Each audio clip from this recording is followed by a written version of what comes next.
Hello, my name is Deidre Williamson, and I am a graduate student with ECPI University. This video assignment is submitted as a requirement for our course, NUR 660, Teaching and Learning Strategies. Today I'm going to be discussing several topics centered around learning needs and teaching strategies. I want to begin by describing what a learning needs assessment is before I go on to how I will be utilizing a learning needs assessment to plan a future video lesson for this course. I will also be addressing how I plan to conduct the learning needs assessment. Later, I will be discussing some teaching strategies and reasons why I would choose one in preference over another. So first, let's talk about what a learning needs assessment is. As a nurse, I am very familiar with the concept of assessing a patient. An assessment is a gathering of information.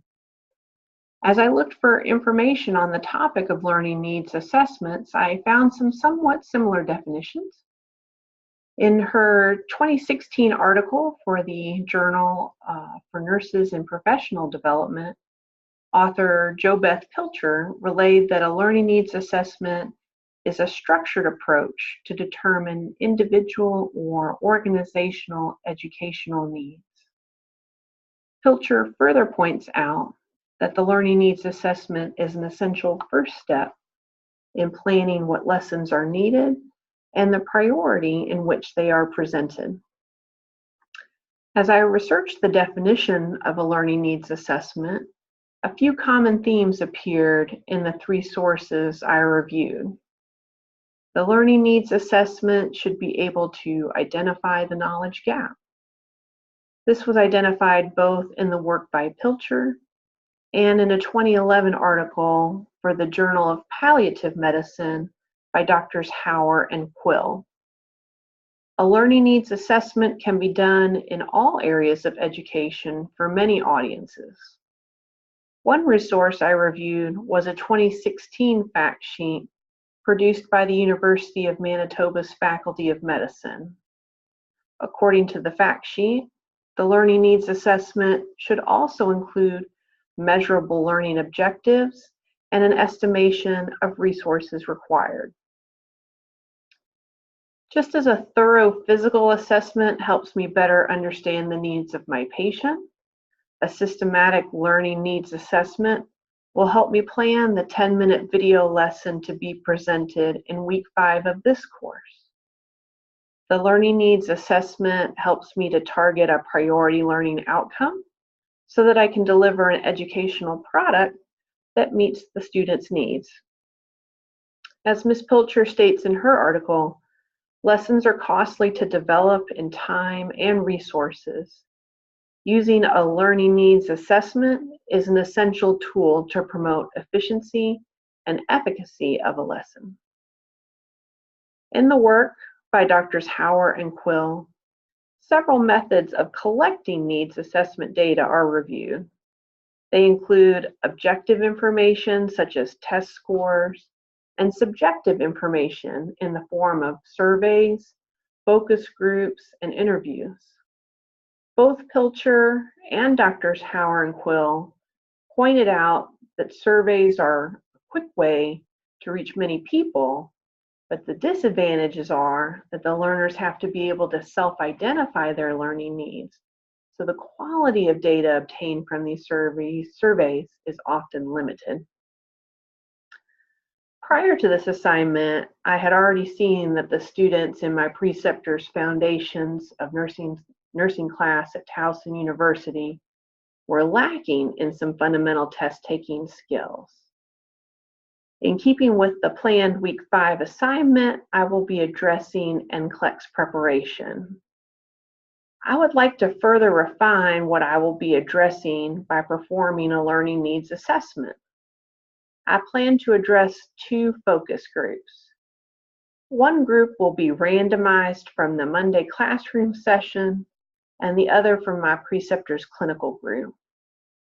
I have an open discussion with the students to facilitate the students' ability to express their concerns on their approach to preparing for the NCLEX. As Drs. Hauer and Quill point out, focus groups allow for gathering a broad range of data in a short amount of time. My focus groups will be comprised of traditional on-campus students, even though the target audience for the 10-minute lesson is online students. Identifying the proposed audience is essential in the assessment process. But since I do not have access to undergraduate online students, the traditional students will be used as a substitute, since both online and traditional students take the same NCLEX test. In that work by Drs. Hauer and Quill, they noted that the learning needs assessment is not the same as an assessment of the learner. To address the needs of the learner, the educator would assess the learning style of the student and use an appropriate teaching strategy for the lesson and the learner. Next, I would like to review some common teaching strategies and give some examples of when I would choose one over another. The strategies I will be discussing are video recorded lesson, traditional lecture, debate, problem-based learning, clinical and lab experiences, as well as simulation. For our Week 5 assignment, just as today, we will be presenting a video recorded lesson.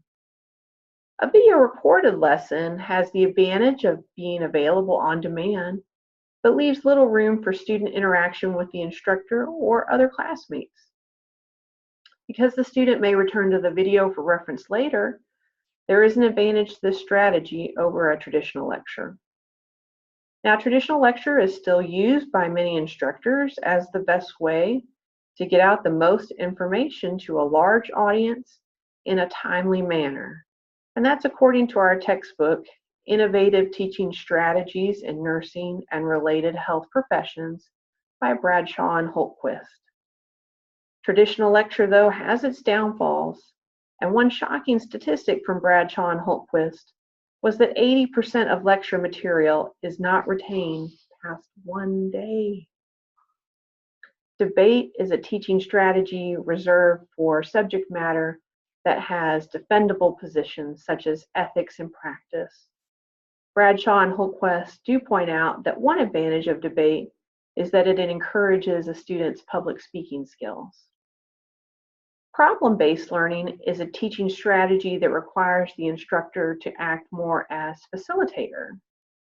Information has already been presented, but the strategy allows the students to apply a prior lesson and use their critical thinking skills. The last three strategies all address the application of classroom knowledge into the clinical setting. The laboratory experience and simulation environment are the controlled and safe settings where the nursing students can practice their skills on mannequins. The clinical experience is the real-world setting, and while still under the watchful eye of their instructor, the student is transferring classroom knowledge and gaining hands-on experience. In choosing a format or strategy for a particular lesson, I would consider my audience and the subject matter. I would choose to give a foundations-based class in a lecture format, but might augment that with a short video recorded lesson. I would utilize debate sparingly, mainly during lessons on ethics or theory.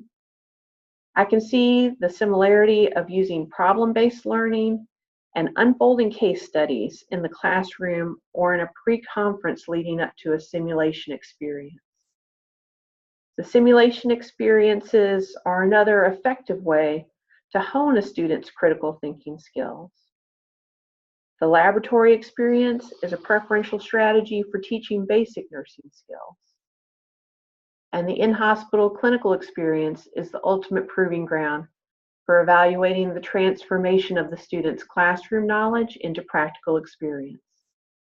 As a future nurse educator, there will be many times ahead when I will need to perform learning needs assessments, not just for students, but for fellow faculty as well.